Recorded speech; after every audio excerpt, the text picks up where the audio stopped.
Hello বন্ধুরা, good afternoon. তোমরা কেমন আছো? আশা করি ভালো আছো, আর আমিও ভালো আছি।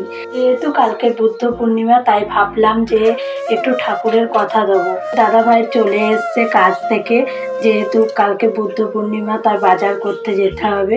তো চলো আমিও কাপড়টা বার করে নিই, যে কি কাপড় পরা যায়। চলো।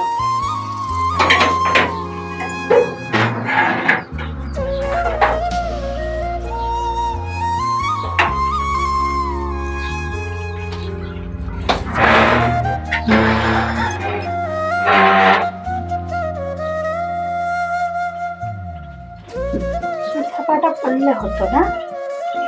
কেমন লাগবে এই ছাপাটা পরলে? ভালো লাগবে? সামনে যেহেতু এই কাপড়টা বের করা ছিল, তাই আলমারি থেকে আর বার করলাম না। এই কাপড়টা পরেই চলে যাব বাজারে।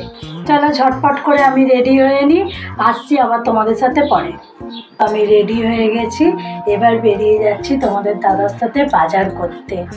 বেরিয়ে পড়লাম তোমাদের দাদা ভাইয়ের সঙ্গে বাজার করতে, আর এখন বাইকে করে যাচ্ছি। এসছি দেখো দশকর্মার দোকানে, এই যে দশকর্মা কিনতে।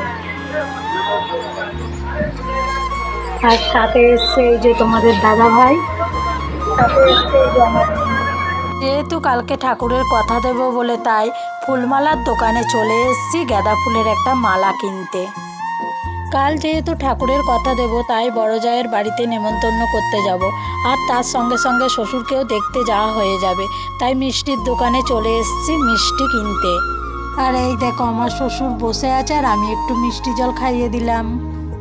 এই যে আমার বড় যা, দেখতেই পেলে বাড়িতে গিয়েছিলাম, তো এই যে নারকেলটা দিয়েছে, দেখো কত বড়। দেখো বাজার থেকে গিয়ে যে বাকি ফলগুলো কিনেছিলাম, ওগুলো কিন্তু তোমাদের দেখাতে পারিনি, তো কিনছিলাম তো সেই জন্য। এই যে কলা কিনে নিয়ে চলে এসেছি। আর এই যে একটা বড় তরমুজ নিয়ে নিয়েছি। চলো আমি এগুলো এবার গোছাতে থাকি, আর নেক্সট ভিডিওতে আবার দেখা হচ্ছে। Tata, bye bye. সবাই ভালো থেকো, আর অবশ্যই কিন্তু আমার চ্যানেলটা সাবস্ক্রাইব করে আমার পাশে থেকো, আর অনেক অনেক ভালোবাসা দিও।